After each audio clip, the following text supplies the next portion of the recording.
welcome to our Forms and Free-for-All monthly class. Today, we have two parts that I'm teaching. Today is part one, and I'm calling it Forms and Legal Tips. And you're going to see why, because what I've done is I've dug into the past of legal tips that I've been sent and picked the best ones that I think are things that are still very timely and that we all need to be reminded of. In fact, I was telling Jeff this morning, I even learned a couple of things that I didn't know. So yeah, we're still learning, all of us, including me and Jeff. So anyway, I hope everybody can see my screen. You should be able to. And okay, so the first legal tip that I just thought we would quickly cover is you all know that the NAR lawsuits that are all over the country right now, we finally got one filed in Utah, okay? And I had an opportunity, we just had our Realtor Day with the legislature last Friday, and I had an opportunity to talk to Craig Wagner, who is the attorney for the UAR, as well as Curtis Bullock, who wrote this article, and I wanted to share their feelings about it. So because I want everybody to know, hey, can everybody mute your microphone unless you have a question? Then of course unmute it and feel free to ask. But anyway, wanted to let you know kind of what's going on with those. So just to read through parts of this, we saw our first copycat class action lawsuit in Utah filed Friday evening. Roughly 20 other similar suits have already been filed in other states. We wanted to make you all aware of it today. In fact, I think we're over 20 states now that have lawsuits that have been filed, copycat lawsuits. Here's the link to the complaint. After reading the complaint, much of which was copied and pasted from other pending lawsuits, I wanted to emphasize some unique aspects of Utah that distinguish this case from others around the country. Our structure that has been set up in Utah through the Realtor Board is better suited to defend this type of lawsuit. The main argument is that's being made by the plaintiffs and attorneys in this and other cases is that the MLS offer of compensation is anti-competitive and inflates prices. They also argue that commissions are not transparent and not negotiable. Nothing could be further from the truth, especially here in Utah. So I'm going to give you a synopsis real quick of what all this says here, and that is the high points. We've always been transparent that commissions are negotiable. In fact, companies like ours, there's actually a few companies like ours that are transaction fee companies. We give our agents the most that you can make so that you can do what you want with your commissions. You can negotiate, if you're looking to get a listing or something, you can come down in price, you can do whatever. And so we give you that power within your own, your own ability to be able to do what you want with your commission. Our buyer, believe it or not, one of the reasons why these lawsuits have been popping up all over the place, there are still some states that don't have buyer agency. Can you imagine not having a buyer agency agreement and just kind of the Wild West where you're representing or the seller? I'm not even sure how it works. If it's sub-agency where everybody represents a seller and then the buyer just comes in and you help them, and so the seller pays everybody's commissions. But anyway, the arguments are that sellers shouldn't have to pay the buyer's commissions, that we're not being transparent enough about it. Here in Utah, we are most protected, and this is why. Because our agreements, in our listing agreements, we negotiate a price for the listing brokerage and the buyer agency commission that we're offering. And we even put the amount that we're offering the BAC and have the seller initial that they understand that we're charging them, let's say, a 6% commission, and 3% of that we are offering as a BAC.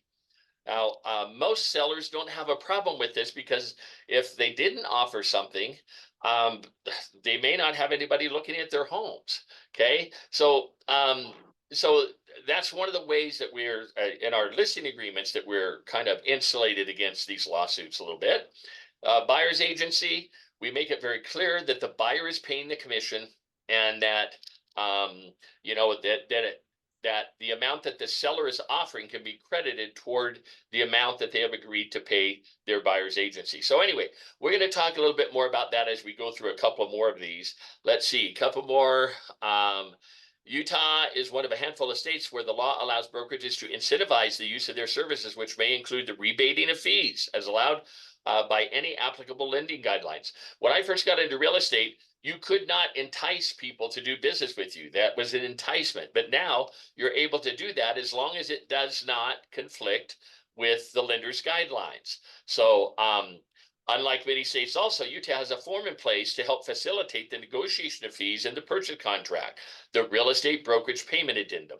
This form allows the buyer to request the seller pay their buyer broker a mutually negotiated fee. So, for instance, if you have a home that your clients really love and they're only offering a 1% commission, your buyer can ask, and your buyer has signed a 3% buyer agency commission. Your buyer can ask the seller to pay that additional 2% in this form that you should become familiar with. It's called the real estate brokerage payment addendum. And in that addendum, it states that you can put the buyer is asking the seller to pay X percent in addition to any other compensation that is being offered. So if they're offering a 1% and your buyer is trying to get them to pay a 3%, you would put a 2% in that line. So anyway, but we have those things covered. So it's very well, we communicate that very clearly.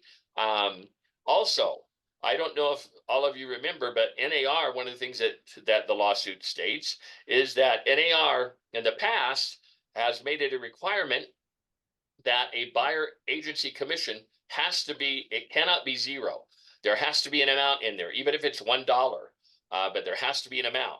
Well, our MLS took that away a couple of years ago, and so MLS, our services now, we can offer, a seller can offer zero compensation as a buyer's brokerage fee if they want to. Okay. Again, it's our job to explain the pros and cons of that. That when we've got it on the MLS, if there's a 0% commission and there's another home that's a 3% commission, and the buyer likes both of those homes, which one do you think the buyer is going to choose? Probably the one that helps to pay, their realtor fees. Okay, so there's a lot of things built into our paperwork that makes it that kind of insulates us against some of these accusations. Also, just so you know, there were 20 different companies that were named in the Utah lawsuit, and Fathom was not one of them. Guess what? My old company, Realty Path, was named in the lawsuit. Not that that's funny, but I'm glad I'm not there anymore. Anyway, and also Equity Real Estate was, Keller Williams, Coldwell Banker, Century 21. I mean, all the normal companies. And so anyway, it's business as usual. That we probably won't even feel the effects of all these things for years to come. So here's some suggestions on how to handle things. Don't bring it up. You don't have to bring it up and say, oh, you may have heard about the lawsuits and blah, blah, blah. No. Did you know that most people out there have not even heard about these? It's just a handful of disgruntled buyers or sellers and their attorneys that are trying to do a money grab. So don't bring it up. And if they do bring it up, be prepared that you can explain it correctly. And if you have some questions on that, talk to your broker, and Jeff and I would be happy to help you with that. Jeff, do you have anything to add to that? Nope, I think they did a great job covering it. Okay, thank you. Okay, so we'll go on to the next one. Okay, and the next one is really important. So providing proof that the offer has been submitted. I have heard for years and years, agents have asked me, Don, how do I know the offer was submitted? Don't they have to send me, doesn't the seller have to reject it, or do they have to accept it, reject it, or counter offer? Let's quickly read this article and it will answer that question. The question has come up a couple of times over the last week. When the buyer's agent submits the offer to the seller's agent, is the seller required to sign the offer even if it's rejected? The answer is no, but it's not a bad idea if the seller is willing. Okay, because that finalizes it for both parties, and then of course at least the buyer's agent knows that it was submitted. Article 1, standard 1 through 7 indicates upon the written request of a cooperating broker who submits an offer to the listing broker shall provide as soon as practical a written affirmation to the cooperating broker stating that the offer has been submitted to the seller, or a written notification that the seller has waived the obligation to have the offer presented. The point of this ethical rule is to help ensure all offers are presented objectively and as quickly as possible, and to give some assurance in writing that that has been done. If a seller is willing to sign the rejected offer, this can act as a written affirmation. If the seller is unable or unwilling to sign the rejected offer, then the listing agent may send an email or a text to the buyer's agent indicating that the offer has in fact been presented, and you can let them know that they went with another offer or they've rejected your offer or whatever you want to know. So bottom line for listing agents, make sure all offers are presented to the seller unless you receive other instructions from your client. So let me give you an example. A seller could say, let's say one offer comes in, it's a really good offer. The seller says, you know what? I don't want to mess with any other offers, so I don't want to see any more offers. I just want to work through this one. That's direction from your seller. So, but you should communicate that. If somebody else submits an offer, communicate that we've already accepted an offer and we're not looking at any additional offers. Anybody have any questions on that? Does that clear that up? Okay. Awesome. Let's go to the next one. Okay, the next one, you guys. Another really good one. These are all so good. I dug these up from years ago. Article 16 of the Code of Ethics. Okay. I know there are so many agents that have experienced this. There have been several ethics hearings lately relating to Article 16 of the Code of Ethics. Article 16 states that realtors shall not engage in any practice or take any action inconsistent with exclusive representation or exclusive brokerage relationship agreements that other realtors have with clients. The most common situation that I've been seeing is this. A prospective buyer contacts you and wants to see a home and possibly submit an offer. You ask her if she's being represented by another agent, and she says no. You then submit the offer and proceed with the transaction. You later find out the buyer actually had signed a buyer broker agreement with another agent and had made an unsuccessful offer on a different property. A dispute arises between the agents. One argues the other agent interfered with the buyer broker agreement. The other agent argues that he wasn't aware of it and even asked the buyer, who said they didn't have an agent. Okay, when this happens, when you have somebody that a new buyer, to avoid kind of this situation, here are some suggestions of some questions that you might ask. Are you working with another agent? Have you made an offer on any other properties? Do you have a copy of the offer or any documents you may have signed? Have you toured any properties? If so, when, where and when, and who did you go with? If you learn that the potential buyer is represented, hold off on continuing with that buyer and contact the other agent broker to figure out a solution.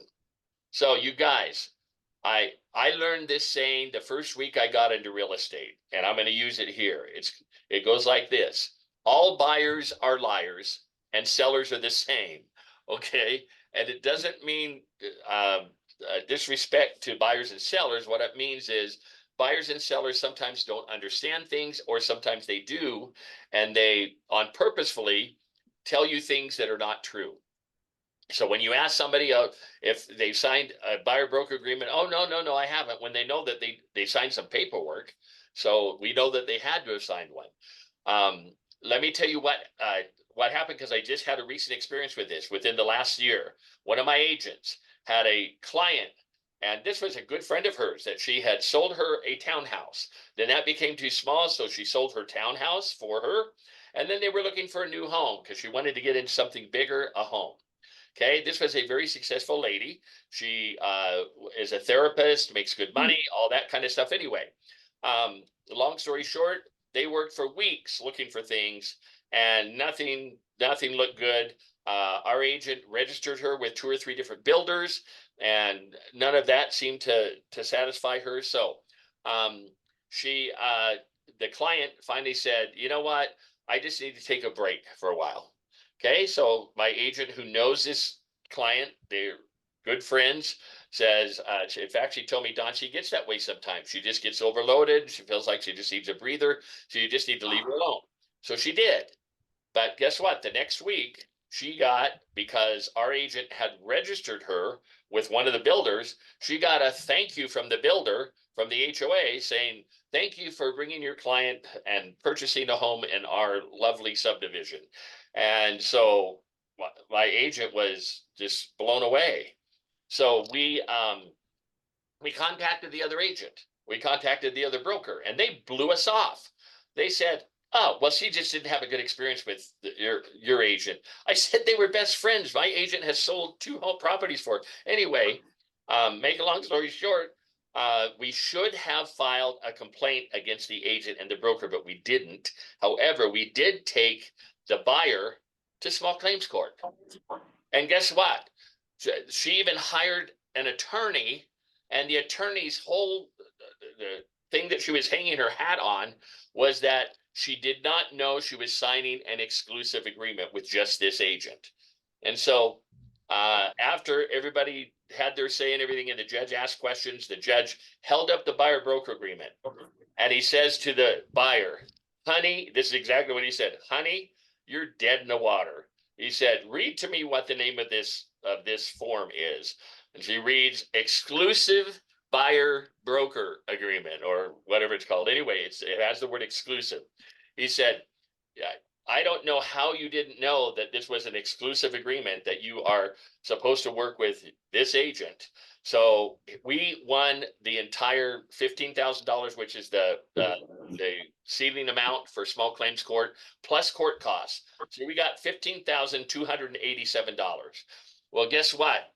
She sent it to us because she kept pleading poverty, and we were pressing her. So we were going to file with the court so we could attach it to her paycheck, garnish her paycheck, and all that kind of stuff. I get in the mail this really heavy box. She had sent $100 in coins and the rest in cashier's checks, and said, "Thank you for ruining my life." And anyway, uh, the moral of the story is, you guys, we need to be sensitive to one another. We need to ask the right questions. And she should have known that she should not enter into another agreement. She paid 2 commissions on the property that she bought. And she could have gotten out of that if she had done the right thing. All right. Any questions on that? These are real life events, you guys. I'm serious. I've got so many stories about all this stuff. Okay, here's the next one. So, can the buyer ask the seller to pay a brokerage fee to the buyer agent in the REPC? The answer is yes, and we already talked a little bit about that. Okay, I continue to hear confusion about this issue. So let's clarify it, and I'm going to show you this diagram which outlines it the best. So look, here's where the contracts are. You have a contract between the listing brokerage and the seller. The seller agrees, of course, in the listing with the listing brokerage to pay X amount, maybe X percent, let's say 6%. And then the listing brokerage makes an offer of compensation, or the BAC, to the buyer's brokerage, states it in the listing agreement how much they're going to offer as a BAC. The buyer's brokerage has an agreement with the buyer. So that's the buyer broker agreement. Okay. Then the REPC that is actually written is a contract between the buyer and the seller. Okay. And so that's why if the buyer wants the seller to pay any additional, the buyer has to ask the seller. So remember which form that is? That's a form you should become familiar with. It's the what's it called? The buyer brokerage payment addendum. Okay, it's the brokerage payment addendum on the MLS. Okay, and so if you need to try to ask for more money, there are some markets where that form does not work. In the market that we're in right now, we're seeing that form is successful in many cases. So if your buyer needs to ask the seller to pay more, to make up for what they've agreed to pay the buyer's brokerage, then that is the form to use. Nothing else. You don't write it in an addendum. You use that form. Okay. Any questions on that? Okay. Next one, you guys, is buyer broker agreement. Buyer's agents. Everybody listen to this, because I know I'm seeing it, and I've had to contact a couple of agents that were doing this. Buyer agents, do not put zero in the buyer broker agreement unless you are not being paid in the transaction. We have agents that have the argument that, oh, don't worry, Mr. and Mrs. Buyer, you don't pay the commission, the seller does. So I'm going to put a zero in here that you are paying zero. Okay. So first of all, here's a lot of reasons why you should not do that. When a buyer agent puts zero in the buyer broker agreement, they are diminishing their tremendous value. They're essentially saying to the buyer, I am not worth being paid because my services aren't really worth anything. This simply isn't true. When a buyer agent puts zero in the buyer broker agreement, it looks as though they are working for free, when 99% of the time they are not. Unless you're working for free for the buyer, stop doing this. Number three, when a buyer agent puts zero in the buyer broker agreement and they intend on getting paid, someone could argue that the agent will only show homes that are offering a BAC across the MLS. This is not good. You don't work for free. So this number three, the reason this is not good is because of this. A few years ago, 3 or 4 years ago, the Department of Justice sued NAR for clear cooperation. And what clear cooperation is it did two things. Number one, it says that the minute that you start advertising a property to the general public, that you must have that property on the MLS within 24 hours. Okay, that's number one. Number two, it says that an agent cannot show properties to a buyer contingent upon how much of a commission is being offered on that property. So, that's a tough thing to police. It really is. But let me give you my take on it. It doesn't mean that you can't do this. Reminder, everybody, mute your microphones, please. Mute your microphones. I can hear you talking. So, okay. So you can still do something like this. Let's say that somebody asks you to see a property. They're only in town for one day and they want to see as many properties as possible. So they have a limited amount of time. You figure that you can show them 7 properties in that time frame. Okay. You run a search, and their criteria that they gave you, there are 20 properties that come up. Okay, 20 properties. You're going to pick 7 of those 20 properties. So you're going to look at the ones, the way you should do it is you should look at the ones that most closely match up with their criteria. And then those are the ones you should show. You should never look at the amount of commission that's being offered. However, if there's 20 properties, you can only show 7. There's nothing wrong with cherry picking 7 of those properties and saying, these are the 7 that we're going to look at. So you have to be very careful, okay? Very careful, and make sure that you are, you're being fair to both your buyer and fair to the sellers too. No more being careless or casual. Don't say you work for free unless you really do. Show all properties to buyers if it fits their criteria. Familiarize yourself with the real estate brokerage payment addendum. That comes up again. Sit down with the buyer before engaging with them and articulate your value and what you will be doing for them. Remember, buyer agents provide significant value already. It just needs to be articulated to the client. Explain exactly how you will be getting paid and what your negotiated brokerage fee will be. Most consumers will happily pay a brokerage fee after it is explained to them. Don't drive around showing properties without having a conversation with the buyer and a written agreement. Review the buyer broker agreement with the client and get it signed. If a buyer won't sign the agreement after having this conversation, you probably don't want to work with them.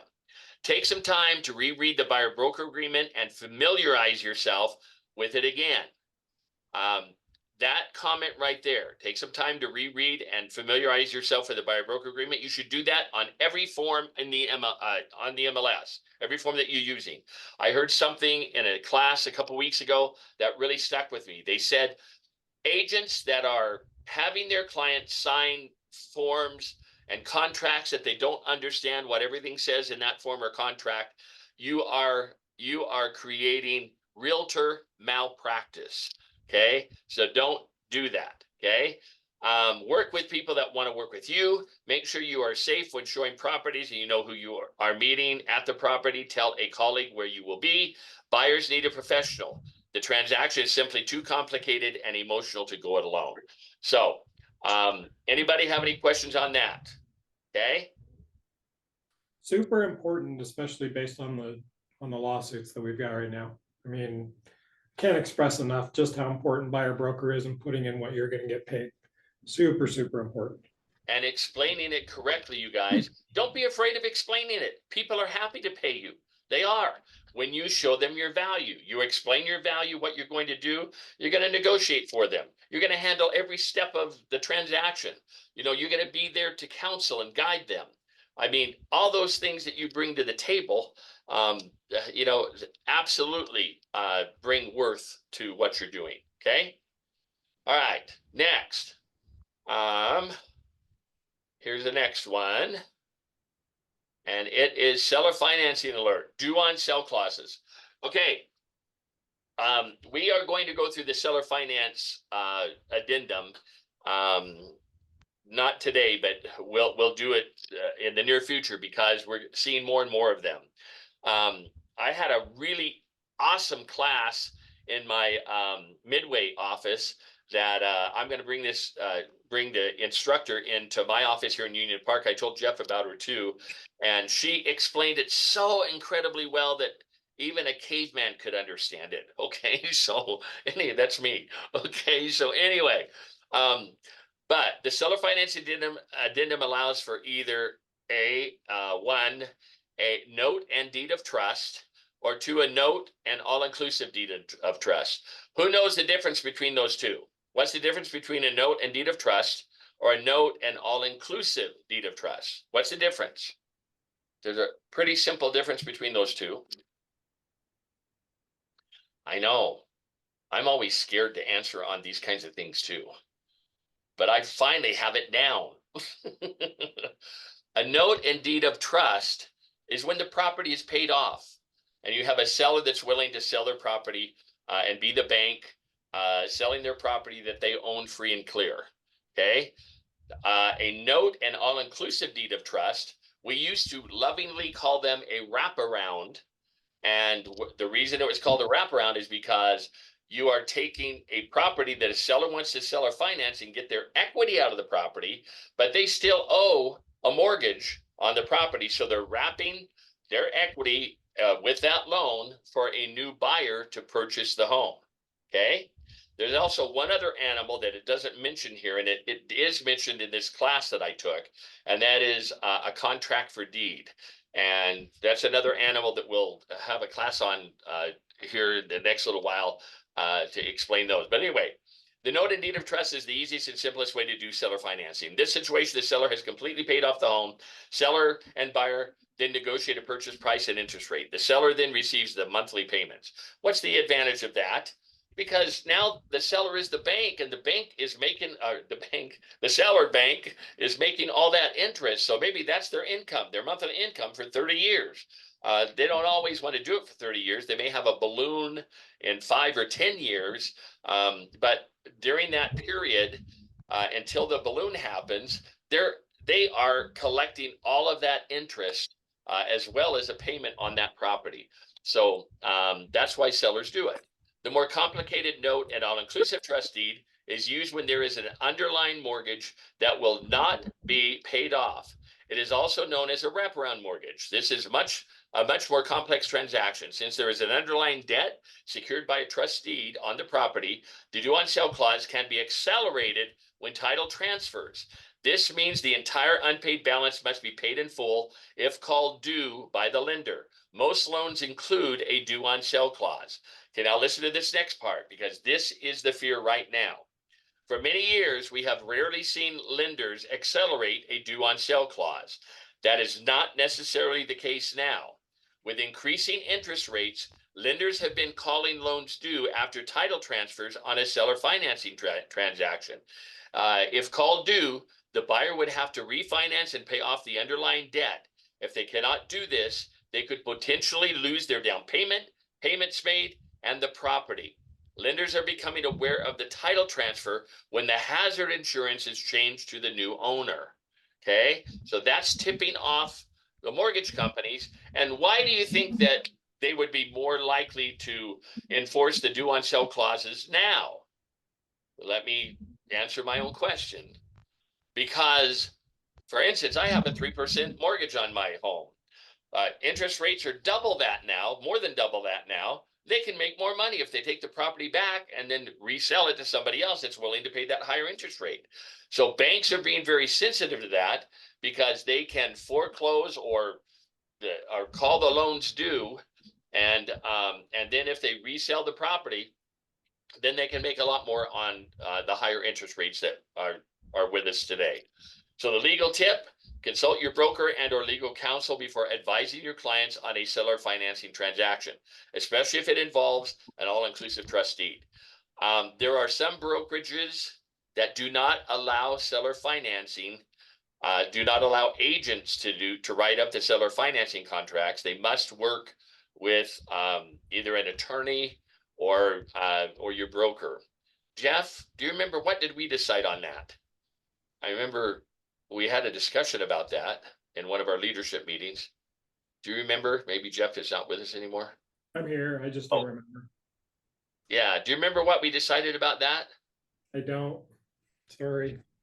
I remember we talked about seller financing and how it's really tough for agents to do it. Absolutely do not write it on an addendum. There is a seller financing addendum that is geared just for that. So if you ever have a seller financing deal, contact your broker and we will help you with it. Okay, I've done many of them in my career. Okay, any questions on that? Anybody? Dads, I must be doing a bang up job today. They're all sleeping. What are you kidding yourself? Okay. Everybody but Leah, who's driving, is asleep. Hey, sorry, Don, could you start all over again? I fell asleep. I'm sorry. Thanks, Brooke. Boy, you know how to bust my bubble, don't you? Yeah. I deserve that. I deserve that. Okay. All right. This next one, you guys, is so important. So important. Property showings. More professionalism is needed. Let me share a quick story. My agent up in Logan, and she's a new agent. Okay. She had an agent that called and set up an appointment. The sellers made arrangements, got their house ready. They left the house. The agent never showed up. So my agent called and he said, "Oh yeah, something came up. We'd like to reschedule." Never, not an apology, nothing. So she said, "Okay, when would you like to come over?" He made a second appointment, did not show up, didn't call, didn't do anything. She is furious. She said her sellers do not want anything from this realtor. Okay, he is so rude, and these are the kinds of problems that give us a bad name. Okay, so here's problems we are seeing on a daily basis. Agents making appointments to show a property and then not showing up and not informing the listing agent they aren't coming, saying, "Oh, our plans changed, so we didn't go." It's totally unacceptable unless you inform the listing agent as soon as possible. Agents arriving at a showing well after their appointment time. You know that we do showing time and the other one, I forget what it's called. A line. Yes, a line. And so it's important that you stay within that time frame because there may be somebody before you and after you, okay? After the seller has already returned home. So this is inconvenient, very upsetting to the seller. Contact the listing agent as soon as possible to determine if you can still show the home past your appointment time. That's the courteous thing to do, okay? Not locking the doors when you leave, or leaving the door or back door wide open. I have had a few of these, you guys, where doors have been left unlocked. Here's the problem area. So make sure you pay attention to this. whenever there's a door that goes from the kitchen, let's say, out to the garage, and then a door that goes from the garage out to the backyard or to the side of the house.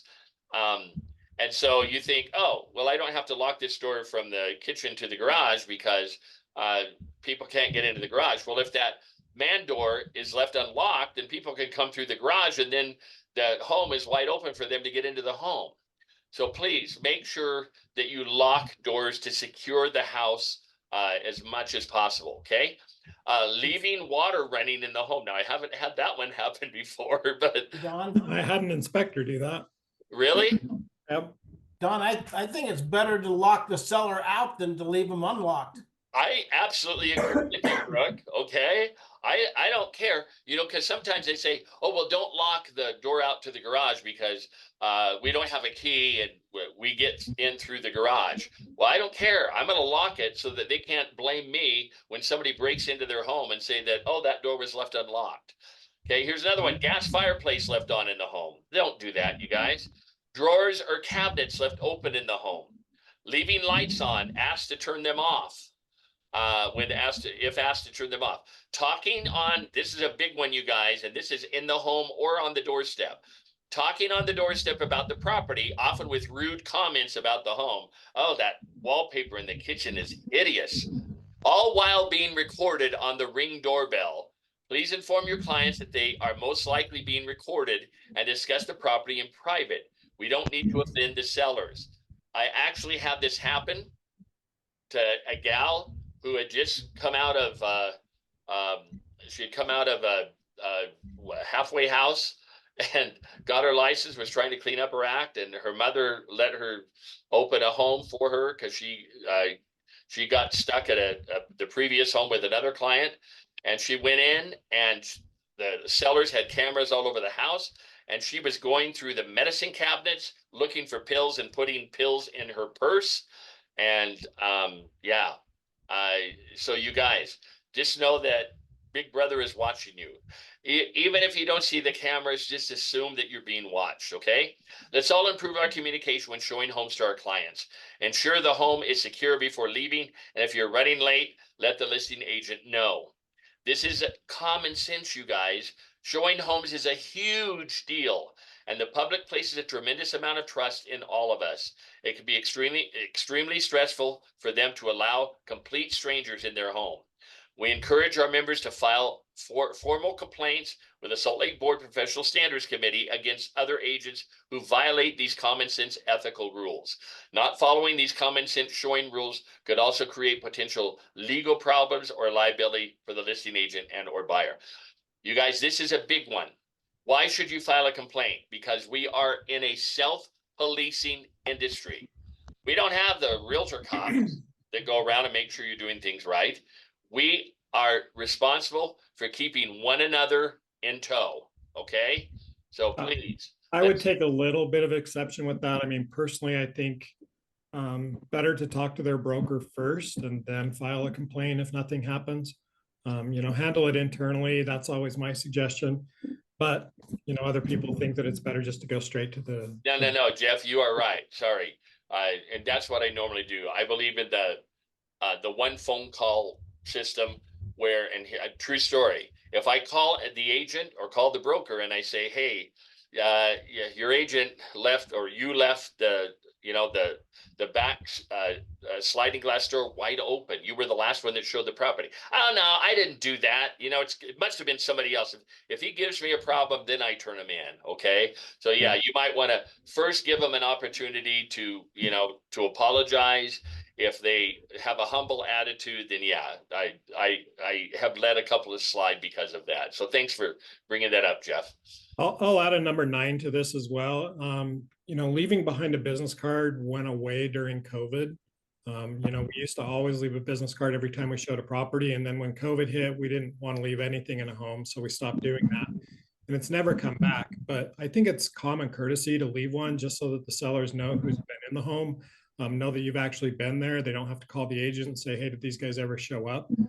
So, you know, my personal preference is make sure you leave a business card behind every time you do a showing. That's awesome advice, Jeff. Yeah, you guys, again, that's a professional courtesy.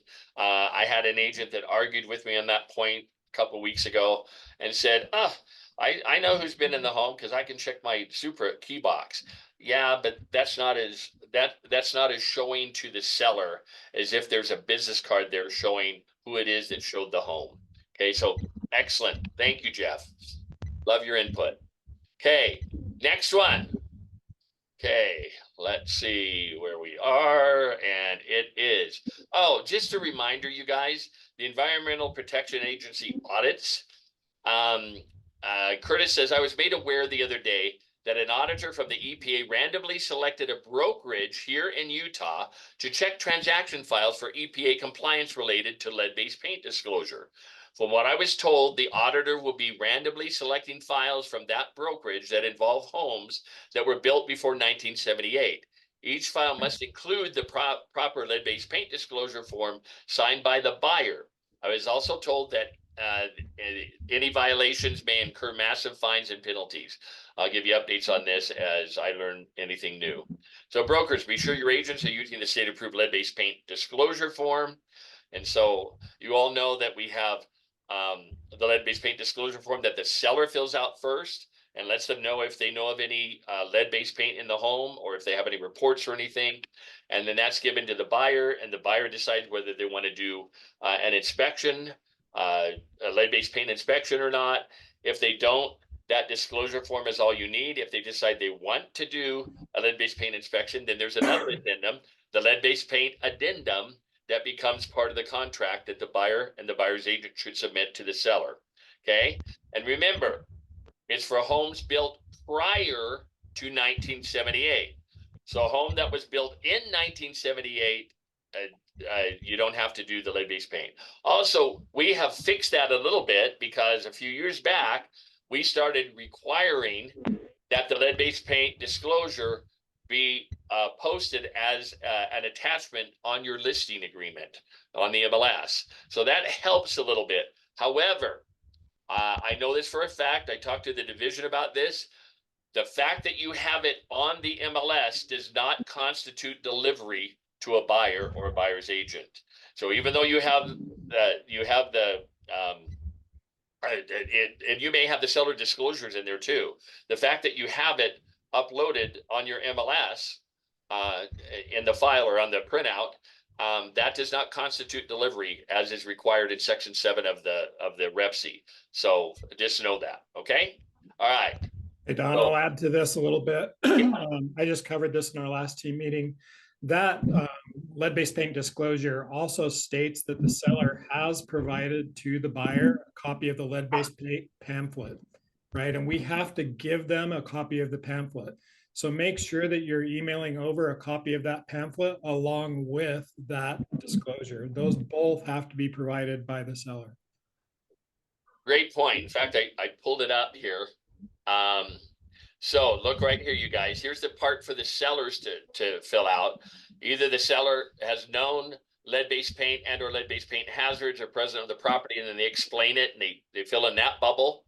And then they would also, if they have, seller has provided the purchaser with all available records or reports, they would check mark that. But then look what else it says.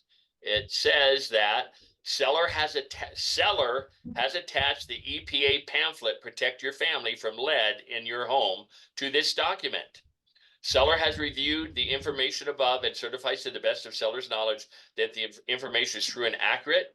For sales transactions only, buyer has 10 days unless otherwise agreed, blah, blah, blah. Okay, so what Jeff just said, the seller, it's also their responsibility. So you as their agent should make sure that they know that they can get a copy of the EPA pamphlet and they attach that to the seller disclosure form when it's sent over to the buyer. Thank you again, Jeff. Awesome. I think that's in resources in IntelliAgent. I was going to check. I haven't actually, let me show you where it is, because it is over here. When I go to forms, there is a copy on the right-hand side, EPA lead disclosure information right there. Okay. And it's also in our forms in Fathom resources and IntelliAgent. Perfect. Okay. Awesome. Okay. So, any questions? Any further questions? Anybody? Okay. Let's go to the next one. We've got just a couple more and then we'll let you go. Okay. Let's see. You guys, I've got a story about this one. I had an agent when I was at my former brokerage, when I was the principal broker. I got a call and a complaint from a seller who was an out-of-state owner. They moved out of state. They had a beautiful home in the Tree Street areas up in the avenues in downtown Salt Lake. Beautiful home. It had this beautiful spiral staircase that winds down, and the home was vacant. Perfect backdrop for the agent's daughter and her pictures with all of her bridesmaids and the best man and all of the other guys, escorts and whatnot, to have pictures taken down that spiral staircase. So they had a company meet them there. They took pictures, they took video, and he posted them on social media. That's how the seller found out about it. The seller saw that because she was friends with the agent, because that was her agent, and she said, "Oh no, that's my house." She was so upset, she was ready to sue the agent. And so we had to work it out. So you guys, get the seller's permission. There are sometimes, I used to do this before I would show a client a home. I would do a property preview, which means that I would make an appointment and I would let the agent know I'm not bringing a client. I just want to walk through the home so I have a better feel for it, so I can better show my client the home and answer any questions. Agents sometimes do that, and they take pictures and they post them because because it's a beautiful home and they want to post them and for part of their marketing. Do not do that unless you have the seller's permission. And in fact, the code of ethics, here's what it says.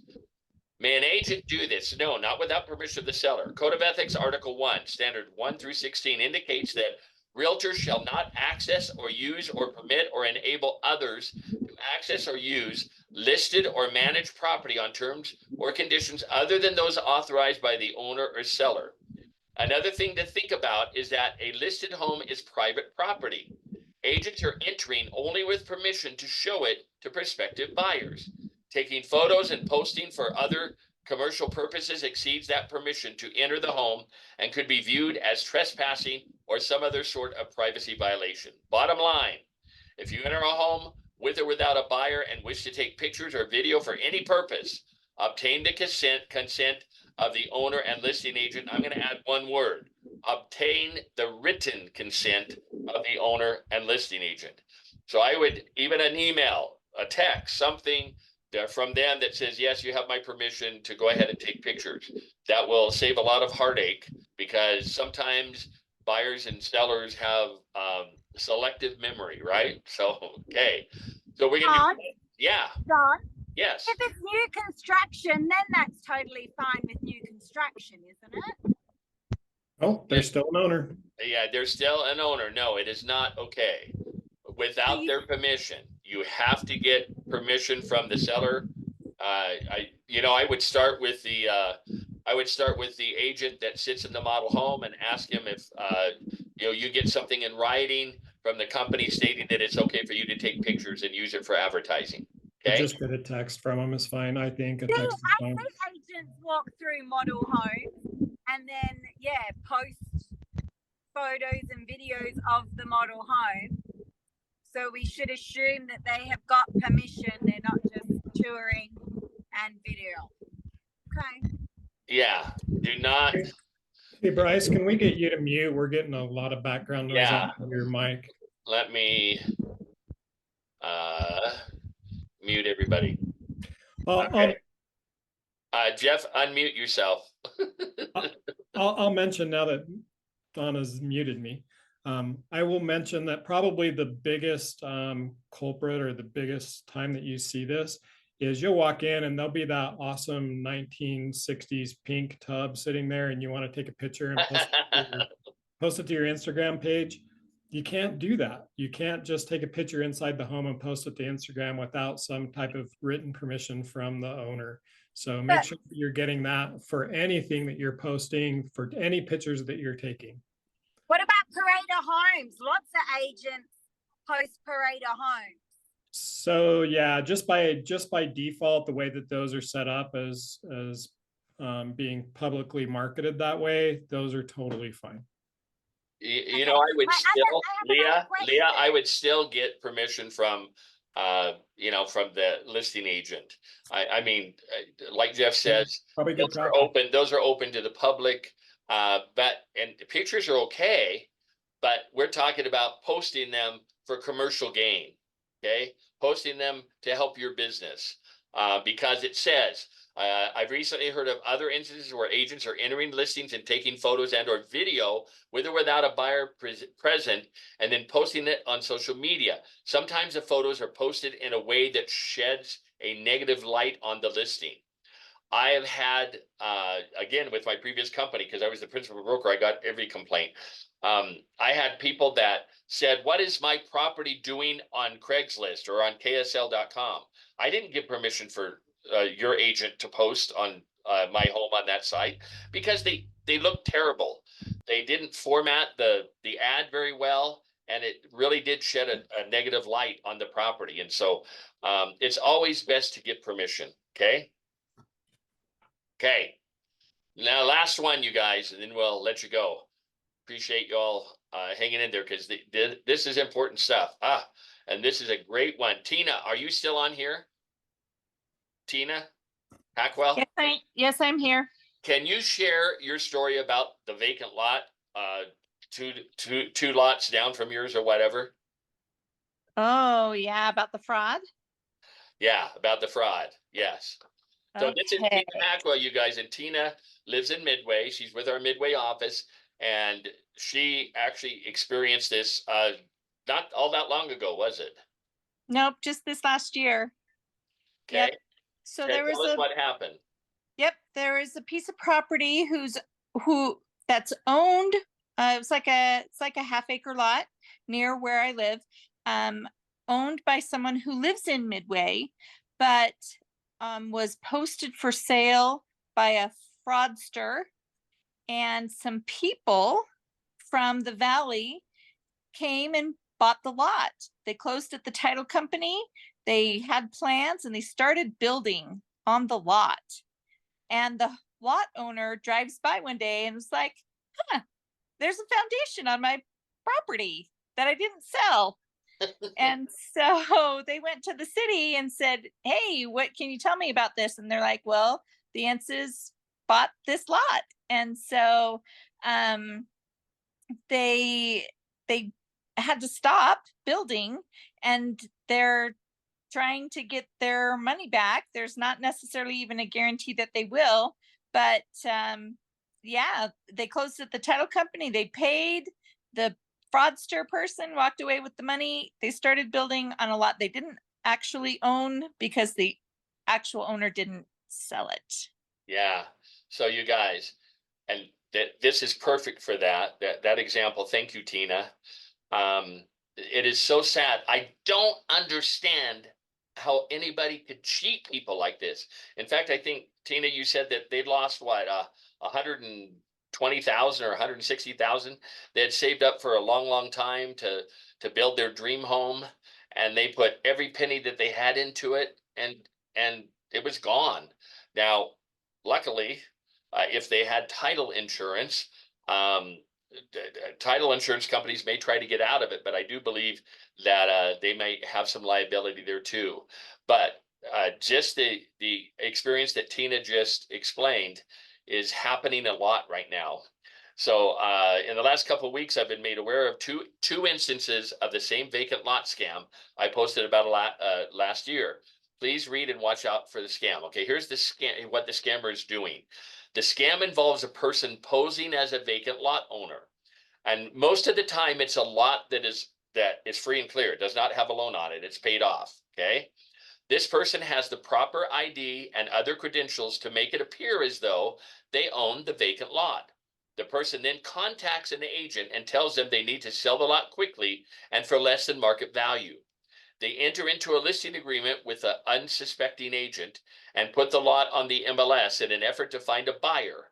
However, this person does not own the lot and the real owners of the lot are completely unaware of the fraudster who is trying to impersonate them. The fraudster attempts to find a buyer of the lot and walk away with the cash before someone catches them. They often use forged documents and other credentials to appear legit. So tips to reduce the risk of being scammed.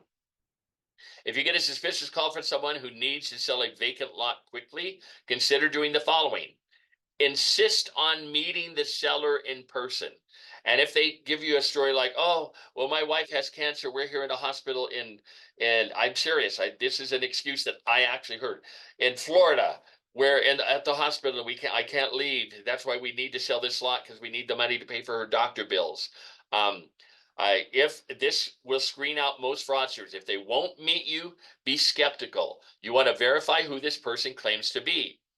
Look up the sales history of the lot on the MLS and try to find the agent that sold the lot previously. Call them and try to get any info about who purchased the lot previously.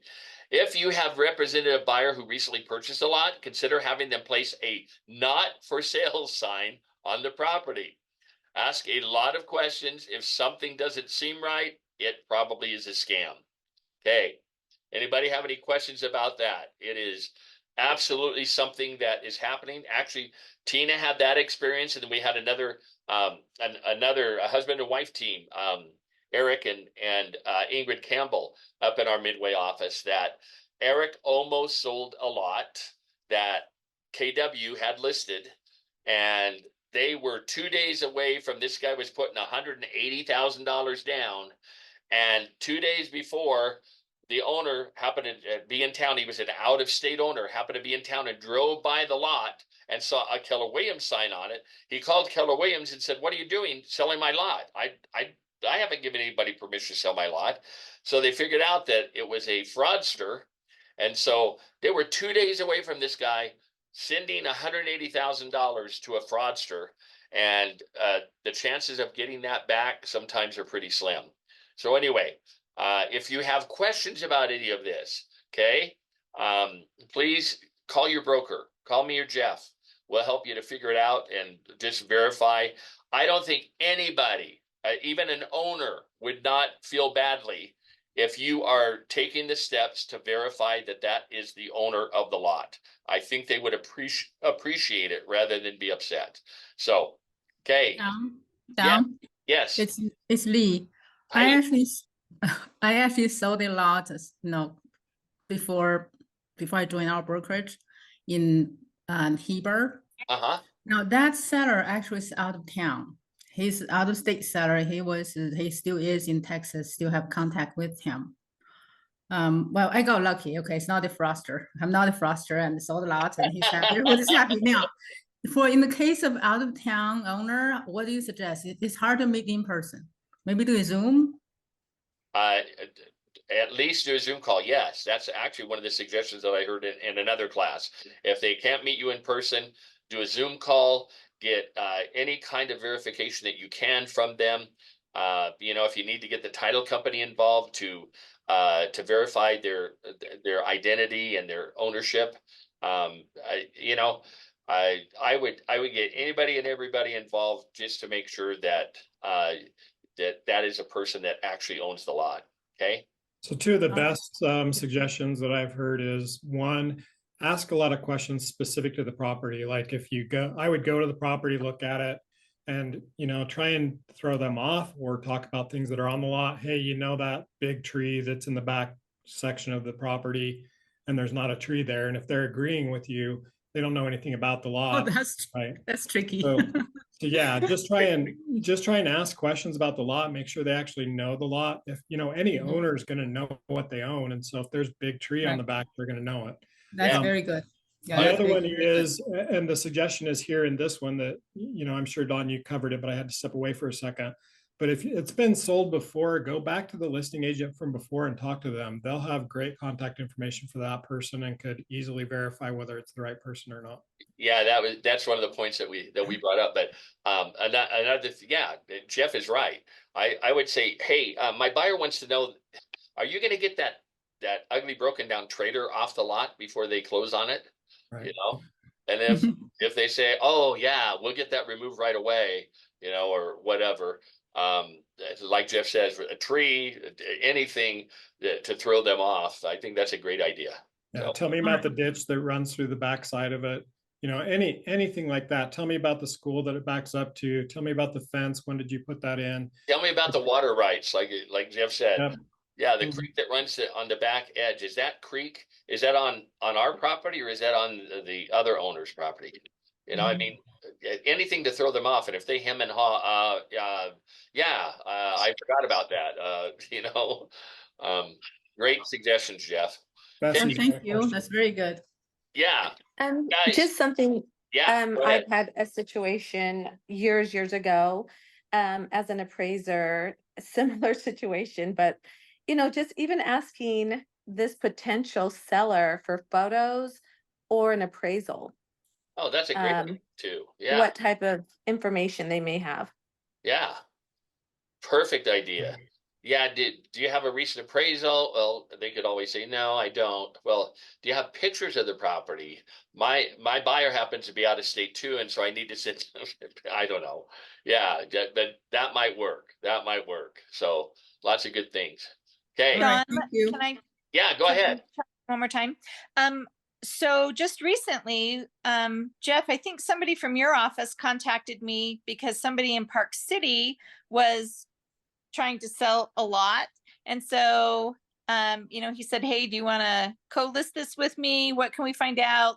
You know, and so I started sleuthing around, and the lot had been the lot that this supposed seller was trying to sell had been combined with their home property. So there was one house sitting on 2 lots, and they were trying to sell the lot.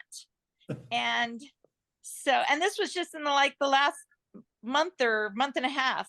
And so I was like, this doesn't feel right. It seemed weird. I did a little digging around, and I'm like, so ask your seller how that, or tell them that they'll need to redivide the lot off the back in order to sell it. And so he talked to the supposed seller, and they're like, I don't remember combining the lot with my house lot. And anyways, we found out that it was a fakie. Yeah, yeah. That happens to you guys. It's not just with real estate. I got just yesterday, this guy just kept hounding me on Instagram, not Instagram, on Facebook Messenger. And he's no, it was on LinkedIn. And he says, I have a proposal for you. And then I didn't answer. He texted me 2 or 3 other times. And I just said, thank you, because he gave me a compliment. I said, thank you. And then he said, why aren't you interested? Why aren't you wanting to hear my proposal? What is your fear? And I told him I'm not interested. And then he sent that. And I said, no fear. I'm just not interested. So you guys, you just have to deal with those things that, and like Tina said, if they feel uncomfortable, if they just don't feel right, then 9 times out of 10, they're not right. So just be sensitive to that. And if you have any questions on it, call your broker. Call Jeff. Yeah, I could talk scams all day long. I mean, there's so many of them out there right now. Easy, Jeff, easy, easy. One of the big ones, and I'll just warn you, one of the big new ones going around right now is that you'll receive an email from someone who says they're an agent from out of state with a referral agreement attached to it. And that referral agreement is actually malware spyware when you click on it to open it up and sign it. So if you just out of the blue get a referral agreement from somebody, call them first, make sure it's legitimate, make sure there's something there, right? So, and that goes with any attachment. You should know that by now, but if you're not expecting an attachment in your email, don't open them up. So there's a lot of stuff going around. One of the experience I have been experiencing in that regard, I used to get lots of texts, though in Chinese, said, so I'm out of town, want to look at home in Utah. I got so many of them. I check out 1 or 2. I could not convince them to talk to me live. They only like to texting or email. So that's bad. Another thing, I got 2 MLS, send me 2 emails from MLS, say this is a buyer potential buyer or seller. Have email, have address, his name. So I counted one of them. I could not convince him to talk me live. That's from MLS very recently. I have another one sitting in my mailbox. I'm not checked yet. I'm wondering, anybody got that from Yeah, MLS? the fraudsters even go through MLSs and through Zillow and other things. I got a couple of them from Realtor.com that said that they were leads, and I could tell right away that they were not. You know, I also, like Jeff said, I've gotten invoices from Norton, and all I do is look at the address it's coming from, and it's, you know, some long email address that has nothing to do with Norton, and they want me to open up the attachment, and I know that that's, you know, that's malware or something, so I just delete those things. I don't have Norton. It keeps saying that we're rebilling you, and if you have any questions, click on this link. And so they try to bait you so that they give you a reason why you need to click on the link. So just be careful, you guys. Be careful. Okay. Jeff, I thought you were going to talk to everybody about my Anna Zhang from China. I have the buyer's agency agreement with her now. No, I'm not going down that road. That's too long. We don't have 2.5 hours to talk about that Is one. that a real person, Brooke? Oh, I have an agency agreement with her, and we're going to go show her Of a course $5 you million. do. Of course you do, Brooke. We're going to go show her a $5 million home on Oh, of March course. 1st. Yes. Yes. I give Yeah. that, you know, choose your competitor that you hate the most and tell them, hey, I'm going to give you a client. Okay. I'm going to transfer the buyer broker agreement over to you. Okay. Yeah. So, all right, everybody. Hey, great discussions. I love talking about this stuff. This is part 1. You guys, I've got 11 more and there are some coming up next month that you will want to be here for. So please make sure that you're here. It'll be forms and legal tips part 2. Okay. Any other questions? Anybody? Anything? Oh, thank you. Yeah. Don, I'll Yeah. call you maybe after the meeting. I have a couple other questions. Okay, Lee, did you get my list that I sent you? I did, but unfortunately, down they're all too far from where we are. Where we are in north of Texas, what you send more south and west. Do we have? I'm sure we have, because our headquarters is in Frisco. Yeah. No, McKinney. So we should have lots of. Well, all of the brokerages. cities that you gave me, I searched all of those cities, and Huh. there was nothing that came up. But I'll Could bet that be? if you call one of them, call the one closest to the area that you're looking at, and just ask them, do you know who the district director is for southeast Texas or whatever part? North Texas, North Dallas. Okay, yeah. Okay. Okay, because there was one that said North Dallas, I thought. But the city name is way too far. Hasbro is very far. Yeah, but that doesn't mean that they're not Yeah. over that area. I will call a couple of them. I'll call if I can find, but that's a good lead, so I will call. Okay. I think Sounds it's so hard to find All right. brokerage. Okay, sounds good. All right, everybody. Thank you so much. Appreciate you being here. I've got this recorded, so I'll send it to Jeff, and then it'll be on our Fathom Facebook Utah Masterminds. Masterminds, Fathom Utah, FUM, our Fathom Utah Masterminds. Okay. All right. Thanks, everybody. Have a wonderful day. Thank you. You're welcome. Bye-bye.